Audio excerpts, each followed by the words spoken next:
Good evening, boils and ghouls. It seems you've tuned in to my annual celebration, because tonight is Halloween. Did you get your fill of candy and sweets? Did you light your jack-o'-lantern? Did you remember to lock the back door?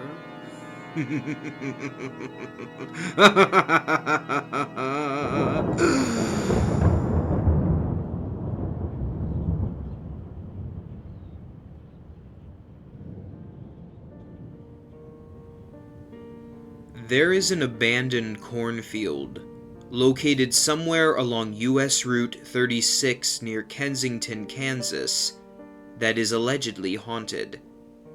The legend, spread mostly by the youth of Smith County, Kansas, goes as follows. At the abandoned Friar family farm, somewhere out in the fields near the old water tower, there lies an overgrown corn maze from way back when the farm used to do its annual fall festival throughout October. Whether started by the farm owners themselves, or merely by the local towns kids attempting to scare one another, a bet was challenged to those that dared to venture onto the property. The wager was simple. Reach the end of the maze, find the scarecrow with the digital flash camera draped across its neck, snap a picture of yourself to prove your success, and you'll be awarded $100 upon your return.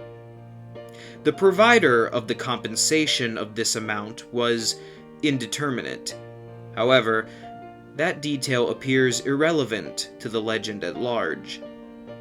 Of the 9 images taken on the digital camera confiscated from the property, none of the identified missing people were ever found. And of those 9 individuals, 4 were children, and the 5 adults consisted of 4 men and 1 woman. 6 of the missing individuals have since been declared dead by the state of Kansas, and the remaining 3 are still considered missing to this day. During a court-ordered police investigation of the abandoned Friar family farm, sometime after the 8th missing person, a child by the name of Kenny Lewis, went missing, it was rumored that authorities had attempted to speak with Mr. and Mrs. Friar, who were still living in a farmhouse about a mile away from the corn maze, which was located on land they had sold to the Kansas state government due to both financial issues and their respective ages making upkeep of the property difficult. The police, who wanted a verbal statement from the couple regarding the contents of the digital camera, knocked on the farmhouse door at approximately 8 o'clock at night. When no one answered, they assumed that they were asleep and decided to call the couple in the morning.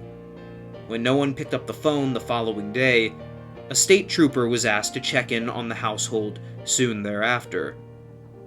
The state trooper, a 28-year-old named Marshall Lancaster, knocked on the farmhouse door around noon. When neither Mr. nor Mrs. Friar answered, the officer cupped his hands against a glass window in an attempt to see into the home. When he did so, he saw whom he believed to be Mr. and Mrs. Friar slumped over on the living room couch.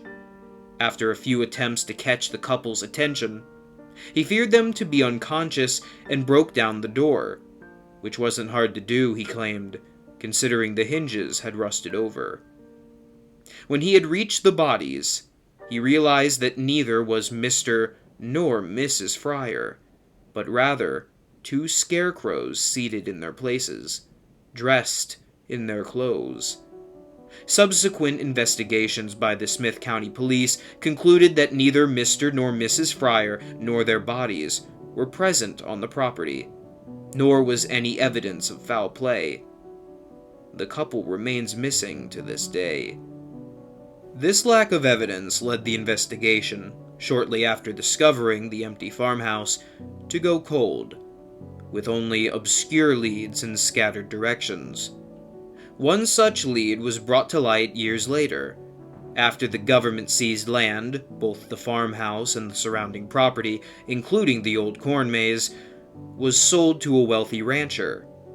The rancher, who began to clean up the property in preparation for the harvest and the well-being of his livestock, soon appeared on the local 6 o'clock news during a story about the estate's annual pumpkin patch. It was during this story, in which satellite images depicted the corn maze's unique shape, a perfect equilateral triangle, with one of its 60-degree tips being the location of the scarecrow, where the digital camera was discovered. Instantly, the property became the target of several trespassers, almost all of whom were self-proclaimed conspiracy theorists and crop circle believers, attempting to uncover whatever truth lay dormant on the farm. This was ironic, considering the shape was professedly man-made. Of all the trespassers convicted, one, a 46-year-old Anthony Bergeron, was never found, yet cited by one of his co-conspirators as having been present on the property alongside them but minutes before his disappearance. The other two co-conspirators, along with the aforementioned, describe a flash of light, like lightning, only minutes after Bergeron became separated from the group. Initially, they assumed it to be the flash camera described in the reports. However, that was confiscated by police and no longer resided on the premises. Additionally, one of the men found himself snared in a bear trap while walking the maze, prompting his other co-conspirators to call 911, essentially convicting all three, but saving their friend in the process. There were no reported bear sightings nearby. 6 days after the trespassers had issued their statements, the rancher was called into the Smith County Police Station for questioning after forensics analysis determined that the bear trap confiscated from the corn maze carried traces of blood from a young girl, Marissa Harmony, who had gone missing roughly 3 weeks prior. The rancher, who had shown complete cooperation throughout the investigation, stated, "They, the bear traps, were there when I purchased the land. I didn't want them to injure any of my grazing livestock, so I disarmed them and put them all in the barn, but somehow they got back out. Armed, too. I have no use for bear traps. We're in Kansas." The rancher went on to express his concern for the well-being of the local townskids, stating that, despite the fencing and signage throughout his property, he could still hear them outside his house at night, and that he didn't want anyone or his animals to get hurt over a silly dare. 3 nights after that interview, conveniently on Halloween itself, the local children of Smith County reported that when out trick-or-treating at the farmhouse, the rancher never answered the door.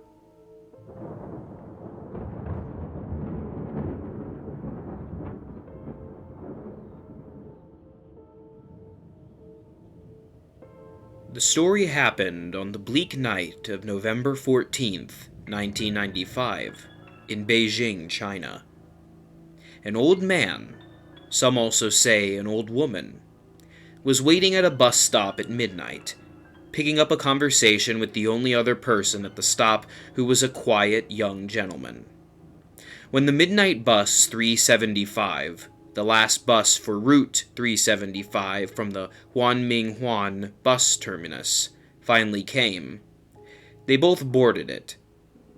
The old man took a seat near the front of the bus, while the young man sat a couple of rows behind him.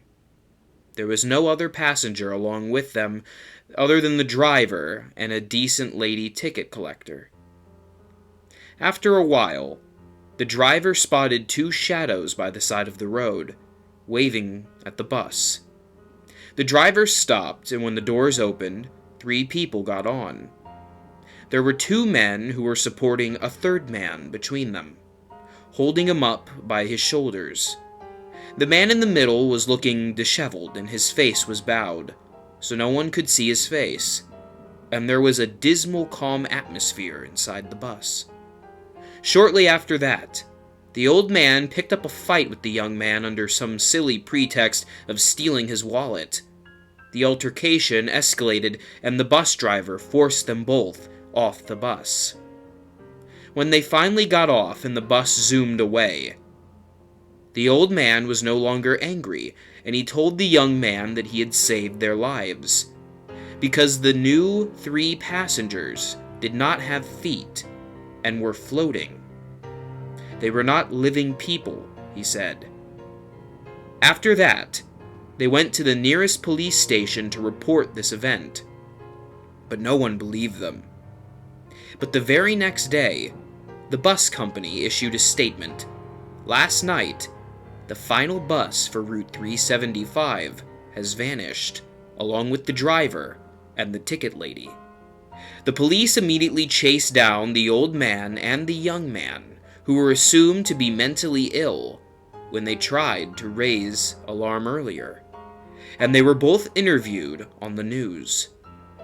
On the 3rd day, the police revealed the allegedly missing bus in a water reservoir about 100 kilometers away from its destination, Hinghan, the so-called Fragrant Hills. Inside the bus, there were 3 badly decomposed corpses, and the mysteries surrounding this finding included: the bus did not have enough petrol for it to keep going that far after a whole day's worth of travel. The police found that the petrol tank was filled with fresh blood instead of petrol. The corpses found were too decomposed for just 48 hours. Even if it was the summer, the process of decomposition would not be this quick. An autopsy confirmed that there had been no intentional meddling with the bodies. The police went through all of the security camera tapes set up for various entrances to the access of the reservoir, but nothing was found out of the ordinary. And to this day, it remains an unsolved mystery.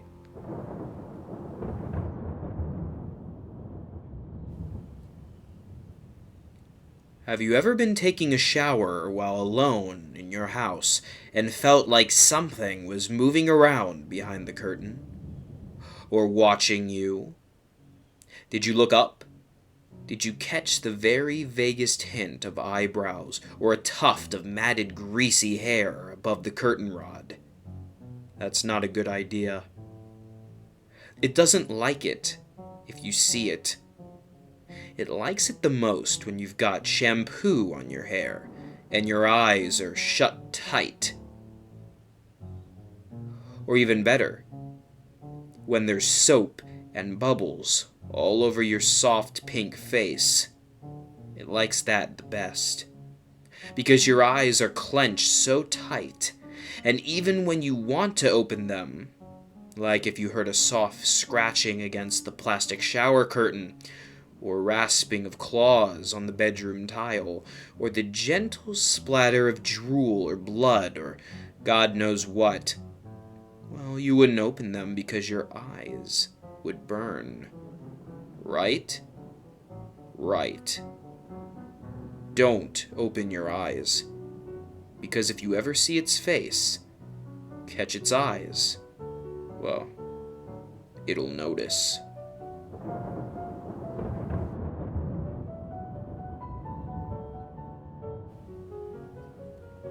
In the small town of Stool, Kansas, there once stood an old one-room chapel on top of a hill, surrounded by graves.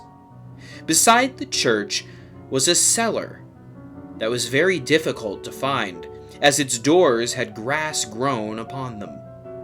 In front of the church was one great tree that was always bare.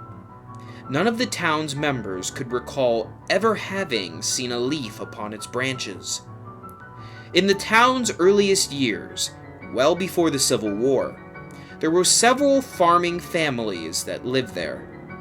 The minister's daughter had fallen madly in love with a boy from nearby, but had her heart broken when that young man was discovered to have impregnated a certain flirtatious townsgirl. The two were married, and all the while the Reverend's daughter saw them, happy together, and her hatred brewed until 9 months of painful endurance that boiled over. Shortly after the young couple's child was born, the minister's daughter went to their house. They greeted her cheerfully, but noted all too late how she eyed the child bloodthirstily. She slit the throats of the two who made her life so miserable, and dragged their bodies, along with the newborn child, up the hill to the church. She put the bodies in the cellar, and left the baby there, between their bodies, to starve to death. She locked the cellar shut, and hung herself on the tree in front of the church. The bodies in the cellar were not found for 3 weeks. From that day on, leaves never grew on that tree. If you walk the graveyard late at night, you can just hear the sound of a baby's chilling cry. The townspeople burnt down the tree many years ago in the hopes of putting the minister's daughter's spirit to rest, and more recently, the church collapsed onto itself, burying the already difficult-to-find cellar. Many have looked for its doors, but the few who have found them and ventured beneath its depths have seldom returned, with the exception of a few who came back to the sunlight after 3 weeks beneath, starved nearly to death and covered in blood that was not their own.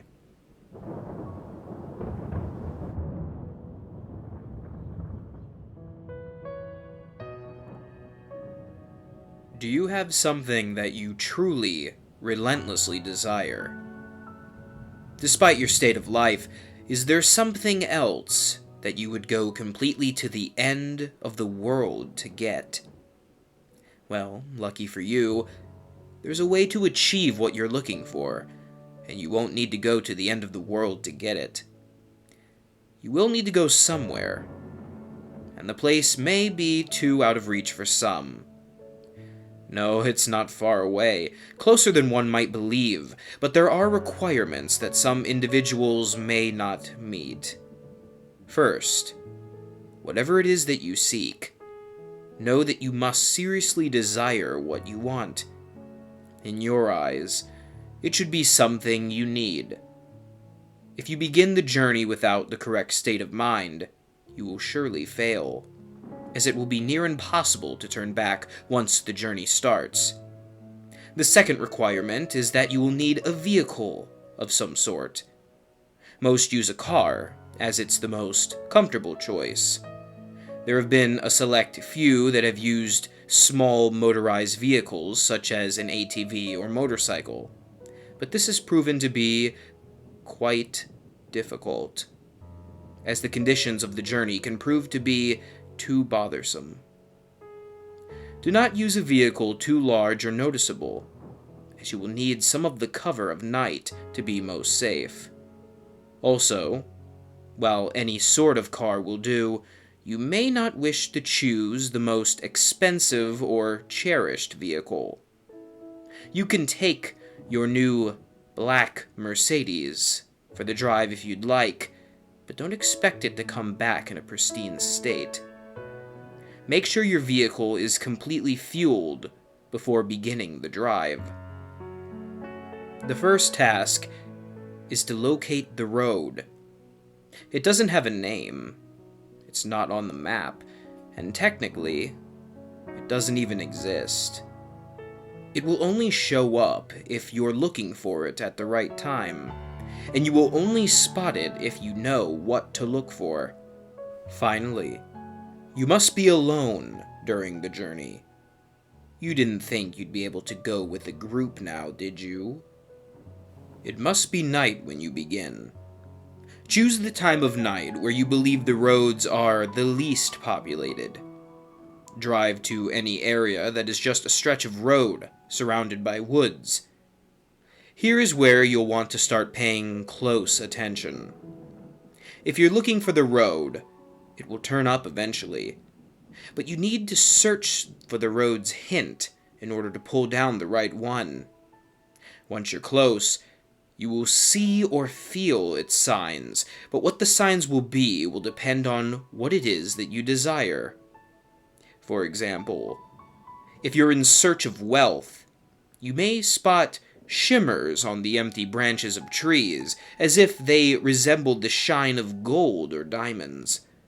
If you seek love, you may begin to see rose petals slowly dance in the light breeze, blowing in the road's direction. If you seek revenge, you might sense an ever-growing feeling of heat or anger in your body as you approach. Just know what it is that you really want, and you'll have no problem finding the turn. Once you're sure you've found the revealed road, take a deep breath and turn down onto it.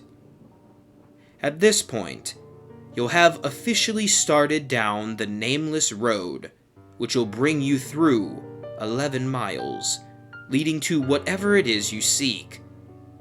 Each mile will test your desire, and will expose if you really do want what you're searching for.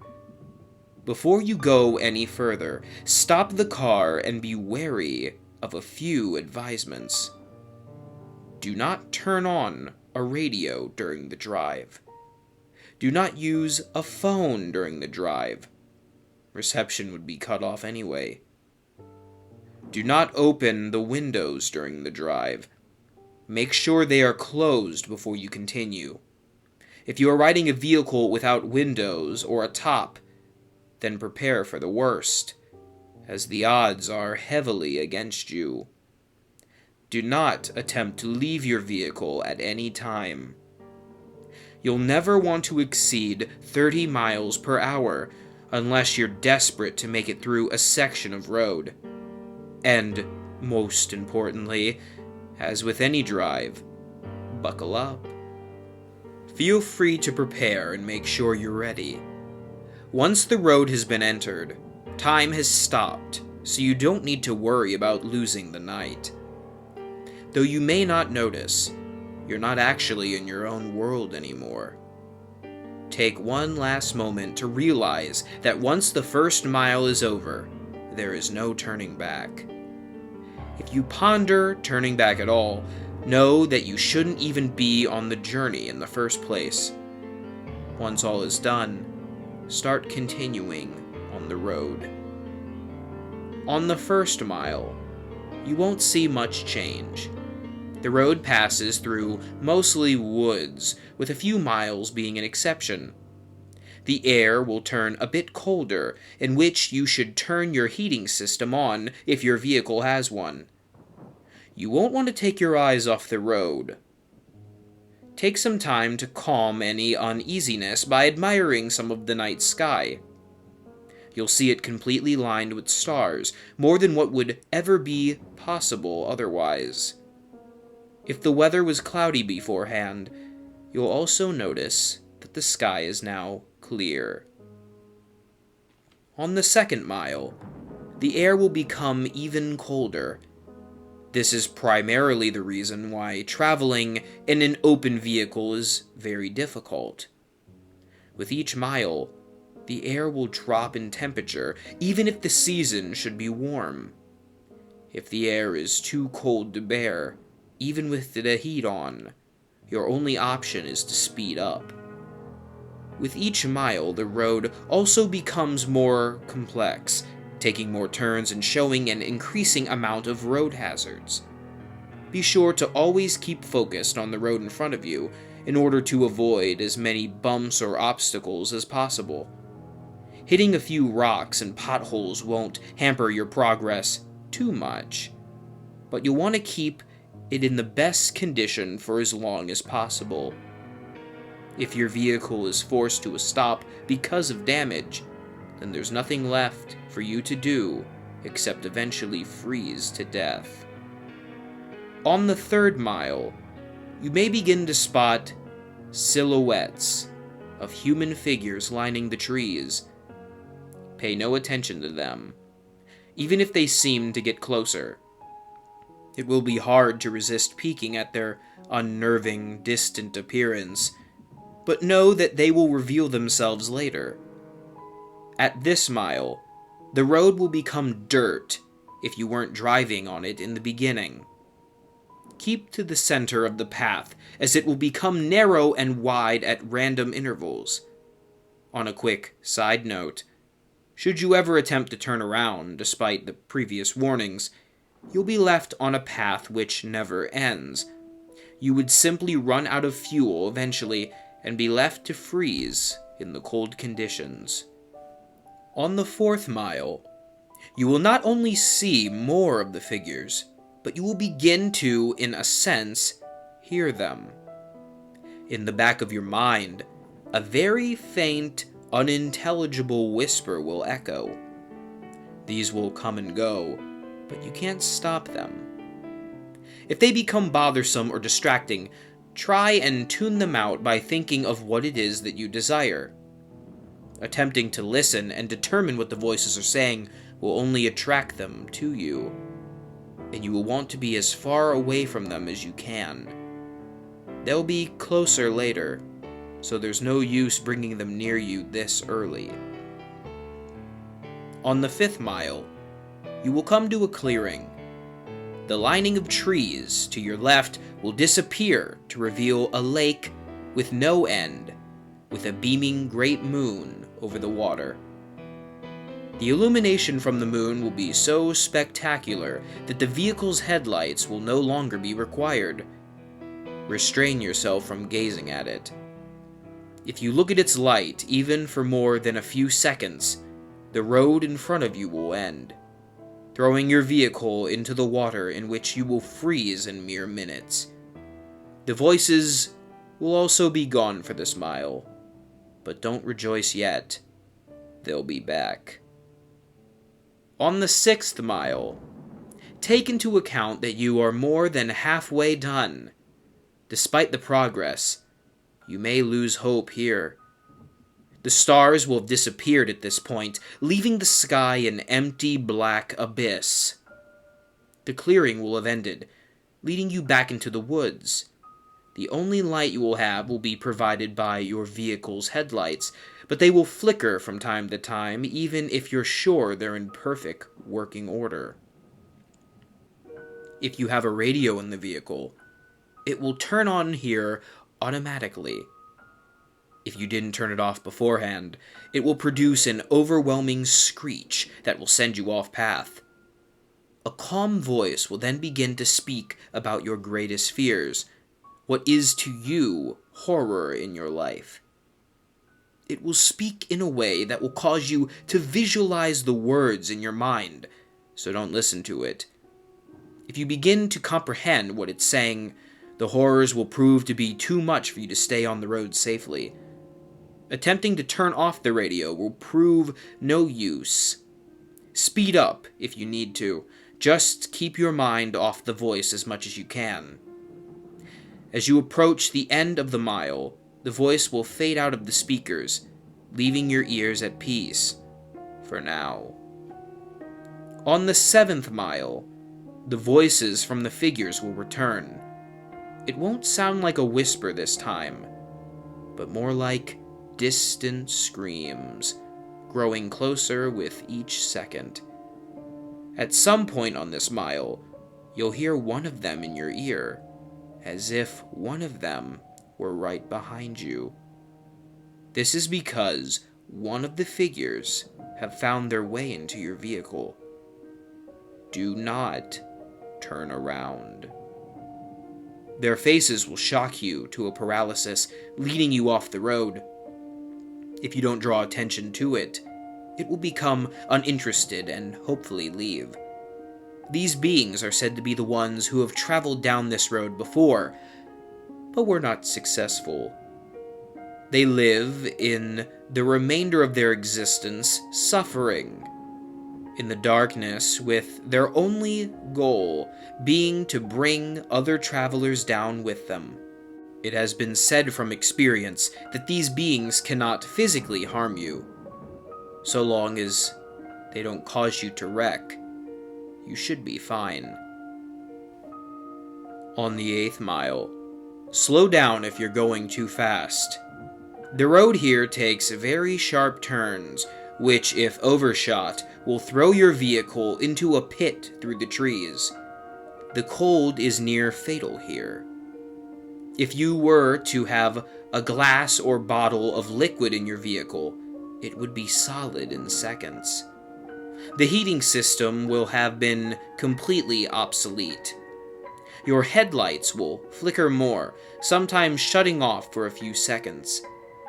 You should brake if this happens, but do not completely stop. The figures will be following you at this point, and should you stop for too long, they will surround and trap your vehicle. More of their screams can be heard from outside your doors, sometimes even sounding of maniacal laughter. Their hands will claw at your windows, desperate to reach in and feel something living. Do not look at them. They won't block your windshield, and the last thing you want to happen is to crash and be trapped right along with them. If you don't make it from here, pray that it's the freezing that ends you. On the 9th mile, your vehicle will stall. The headlights will shut off, as will all other systems inside. There's nothing you can do to prevent this. What you will need to do is close your eyes and immediately attempt to restart the vehicle. Keep your eyes closed, as the figures will have surely surrounded you by this point. The starting of the vehicle will frighten them, and they will back away temporarily. This will give you a chance to start moving forward again. If you begin to hear the windows crack from their struggle, don't lose focus. The beings can alter the vehicle, but remember that they do not have the physical strength to affect you. You will hear nothing but their voices rampage in your mind, as there could be anywhere between 12 or 100 after you now. Once you start the vehicle, floor it. Floor it so long as you can stay on the path.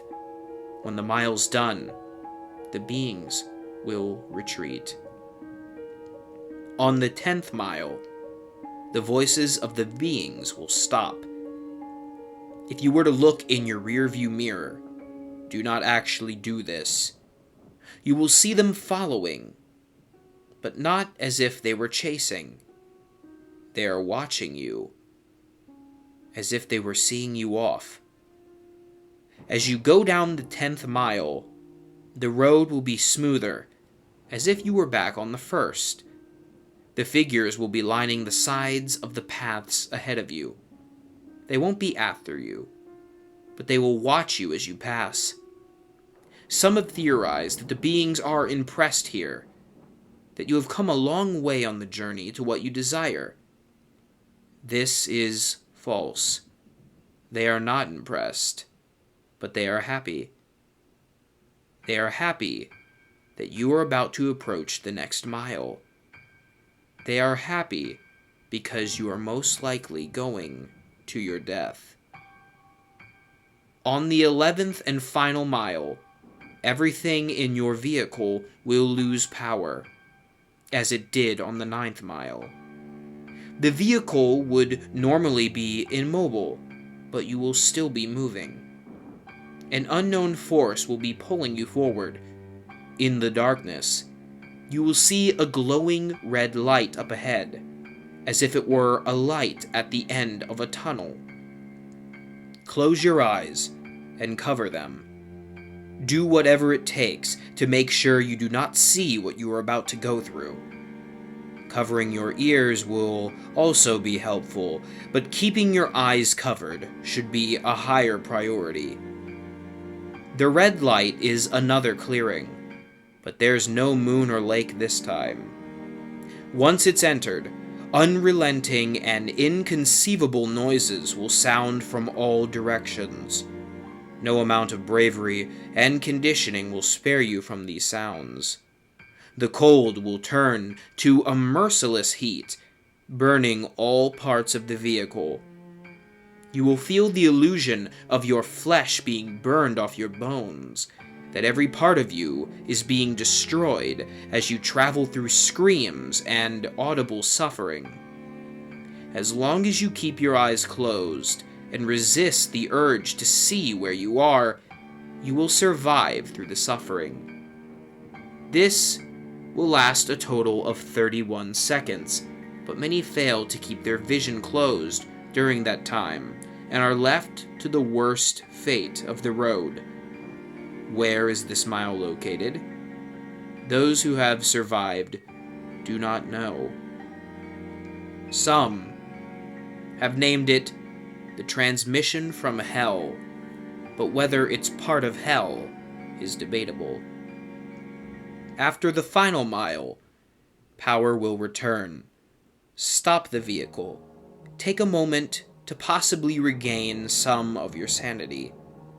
Let the screaming in your ears begin to fade, and know that you have nearly completed your journey with the hardest task overcome. Breathe, and begin to drive forward once again. After only a kilometer, your vehicle will arrive at a dead end. Stop here and don't attempt to move again.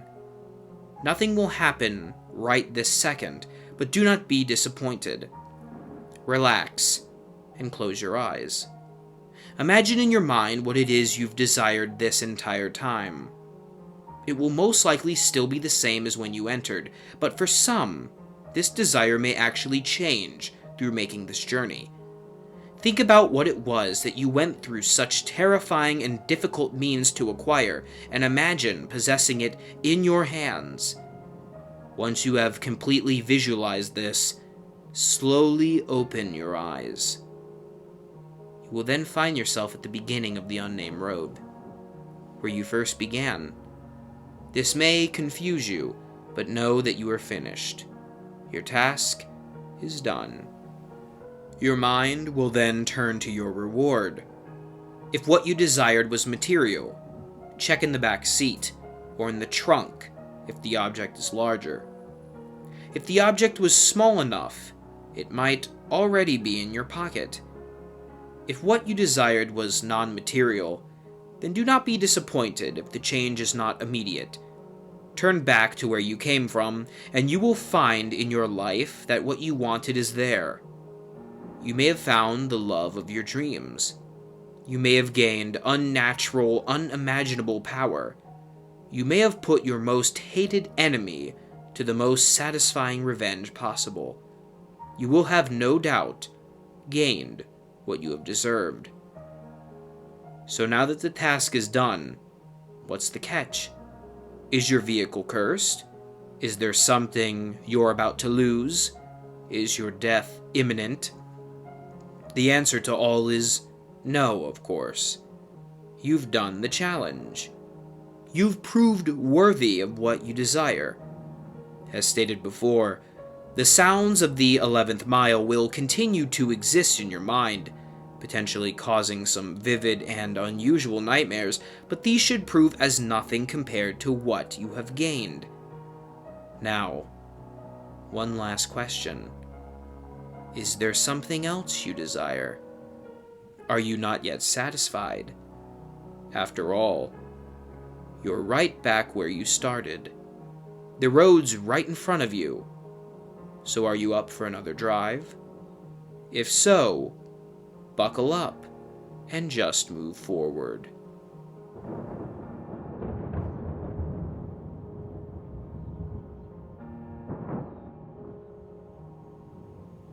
One night, in a small American town, a young girl threw a Halloween party and invited all of her friends from school. There was a large group of boys and girls, and as the night went on, they began telling scary stories. One boy said that he had heard an urban legend about an old graveyard that was located near the girl's house. According to the story, An old woman had been buried in the middle of the cemetery, and there were rumors that she was a witch. They said that if someone stood on her grave at midnight, she would grab them and drag them down to hell. "I would never go near that graveyard after dark," another boy said. "You're all a bunch of morons," laughed the girl who owned the house.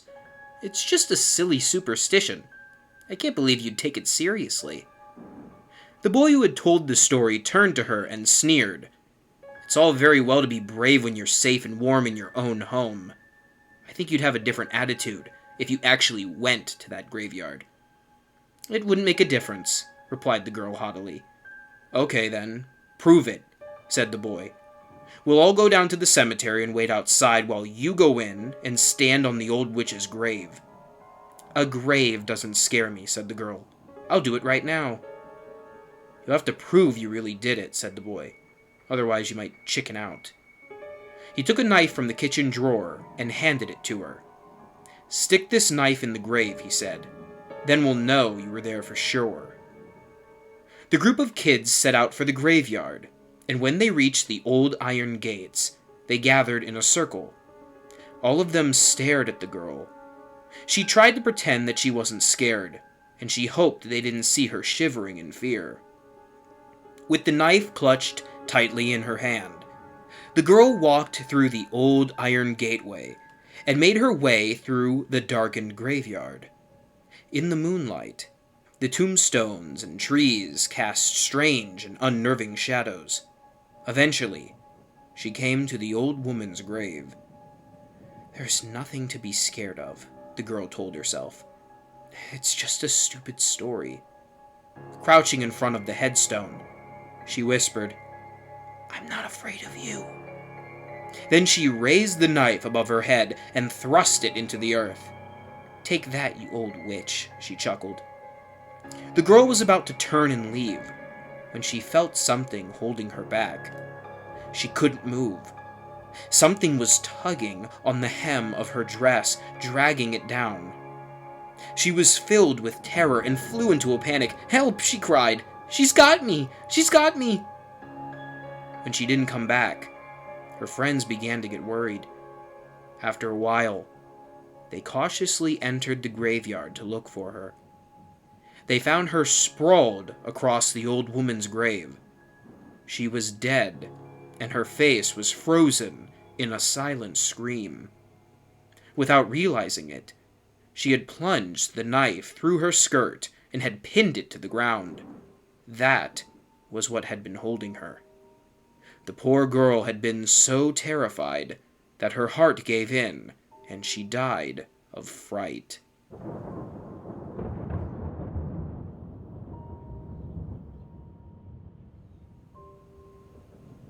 One evening, when I was in my junior year of high school, my mom and dad went out, leaving me home alone. I had a lot of homework to do, so I spent the whole evening sitting at the desk in my bedroom. My parents left the house around 6 p.m. While I was doing my homework, I put on my headphones and listened to loud music. There was a big storm that night, and my desk was facing the window, so I could see the rain and the lightning outside. My parents got back around 11 p.m. When I saw their car drive up, I took off the headphones. As soon as my mom opened the front door and came inside, I heard her shout my name. "What on earth happened in here?" she demanded in an angry voice. Confused, I ran downstairs. My mom was standing in the hallway with a furious look on her face.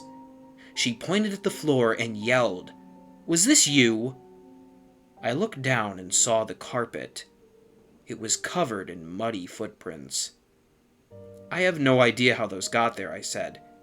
"I spent the whole night at my desk doing my homework." I watched as the look on her face changed from anger to confusion, and then to fear. We both realized it at the same time. Someone else must have been in the house.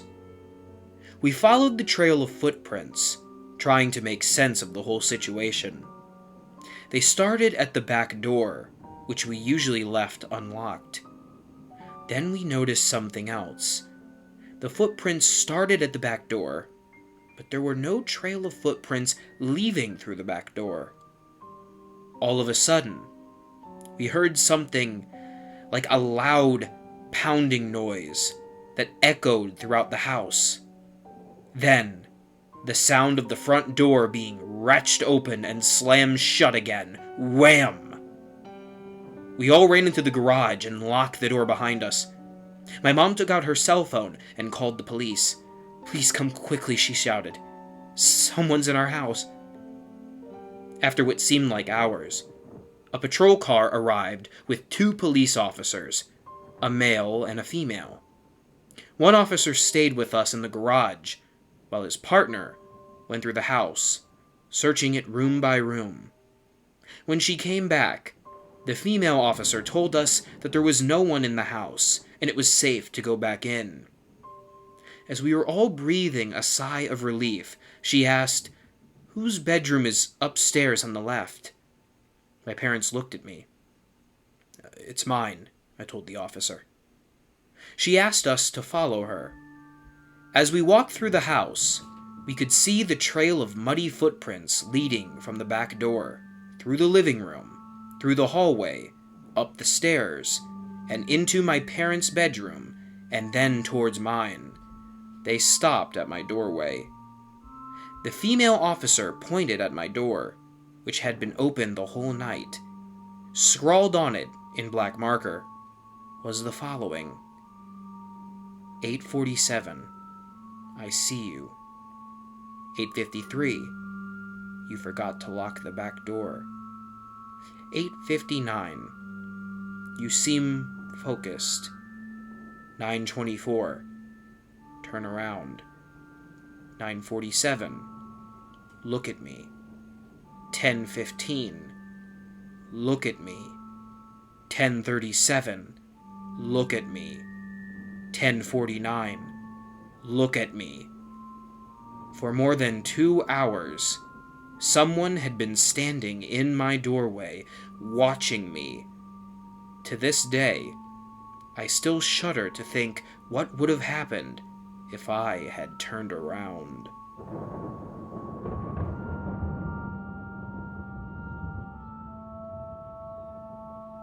It was just a plastic Halloween skeleton dangling from our large oak tree in the front yard.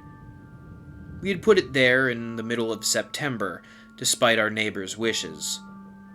They didn't quite understand our enthusiasm for the holiday, and those same hypocritical folk were putting plastic Santas on their lawn come November 1st. Back to the skeleton. It was a cheapo, run-of-the-mill Halloween decoration. You've probably seen your fair share at dollar stores, Halloween pop-ups, and big-box retailers. Now that I've had time to think about it, I'm pretty sure it even glowed in the dark, which meant it just barely glowed at all. As a kid, however, it was always the coolest thing to me. It's truly amazing how the mundane bewilders children. One of the reasons I cherished that skeleton so much was because of all the memories I had of the thing. Every Halloween, Mom and Dad would take me around the block as they ushered me from the front doors of complete strangers, now people I know by name, as I pleaded for a Reese's or Kit Kat. Halloween is such a strange time of year, but I remember those chilly autumn nights almost more than Christmas morning. As we'd walk home from the house at the end of the cul-de-sac, Dad would tease me about the spooky skeleton swaying in the breeze down the road. Mom would turn off her flashlight, ever so faintly, and I could make out the glow of the swaying ghoul. I would always scream, and my parents would laugh. Dad would bend down and pick me up by the sides of my dinosaur costume and point down the road at the cheap prop.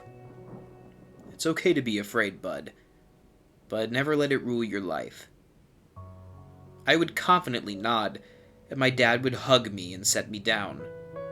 I'd rush off toward the house and sit beneath the wind-dancing skeleton in the grassy yard, sorting through all the good candy for me and the rest for Dad. He never minded, as he especially loved the coconut chocolates, the stuff I always loathed as a child. I'd get bitten up by ants for a few minutes, but I suppose the excitement of eating candy kept me planted on the lawn. Dad didn't mind, but Mom did. That is, if I ate too much candy before bedtime. Before I drift off into dreamland, Dad would always promise a scary story before he tucked me in. Usually it was one of his own, typically something about his time in the war, maybe emphasized by ghosts or zombies. But one Halloween, the most memorable of all, he read me a passage from the Bible. It was a Bible he had tucked away in my dresser drawer, an heirloom from my great-grandfather when he, too, was in the service.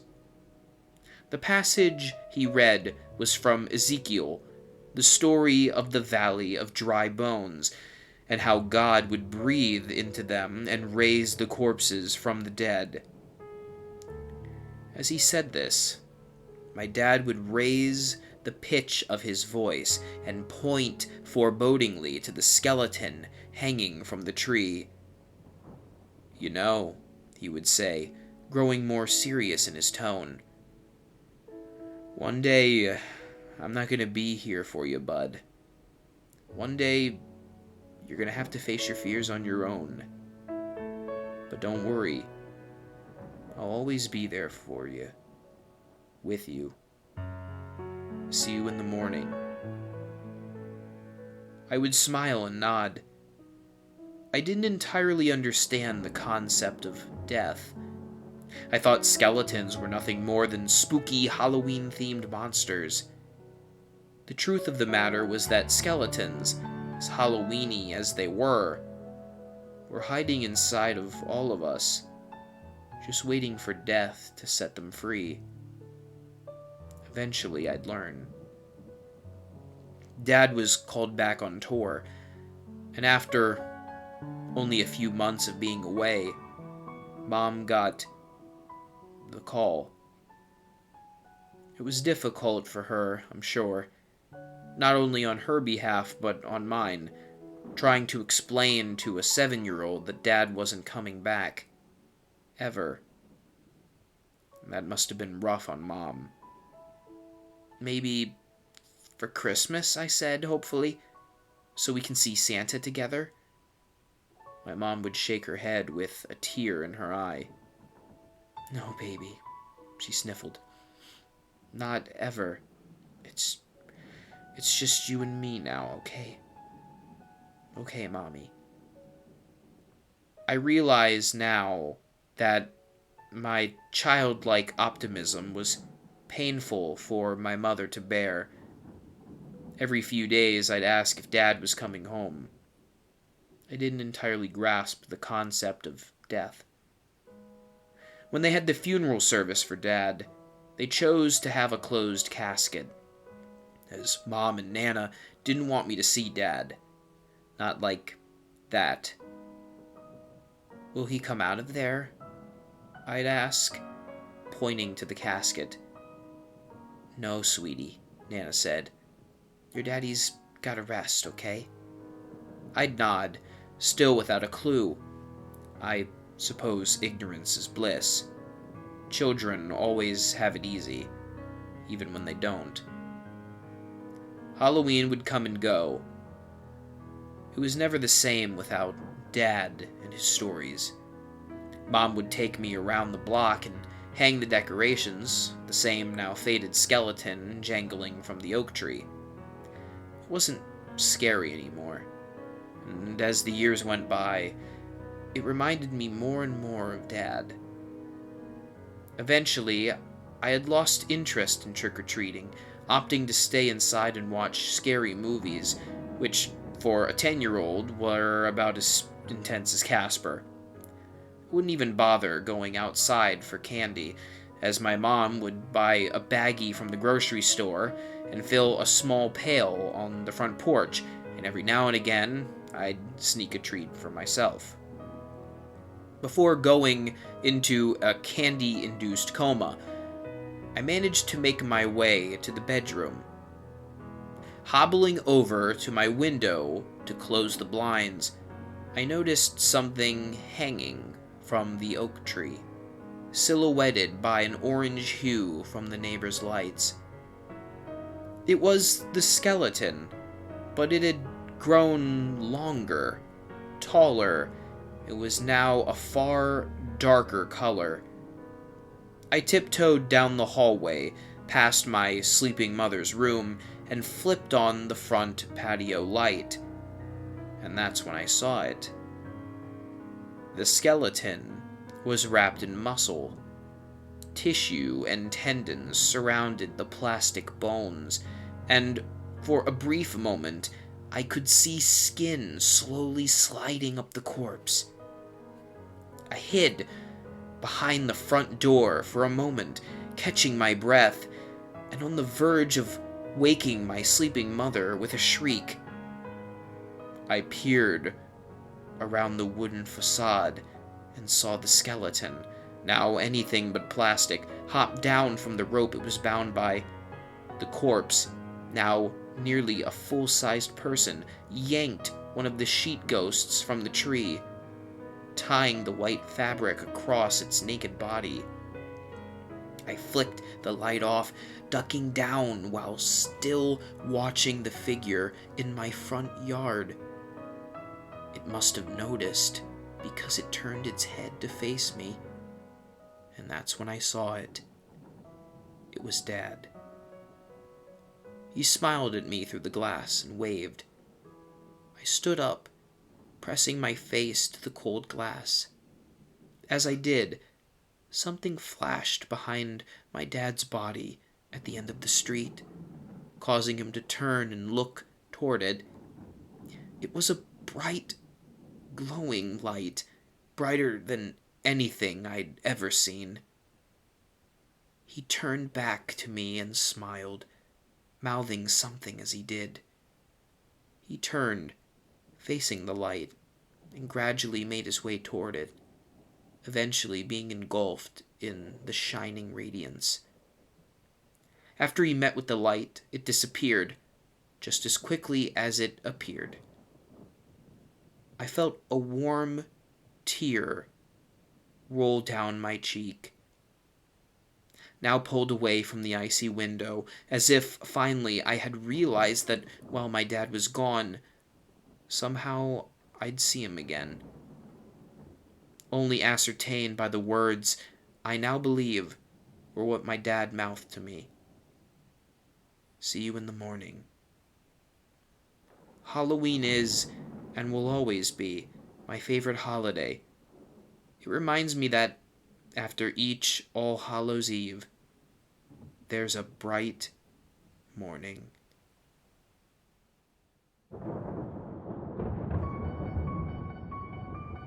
Well, there you have it, boils and ghouls. Yet another successful Halloween is in the bag. From the bottom of my heart, I want to thank each and every one of you for celebrating this momentous occasion with me, yours truly, hauntformer. Until the next time, try to stay scared, and remember, for all things Halloween, this is hauntformer.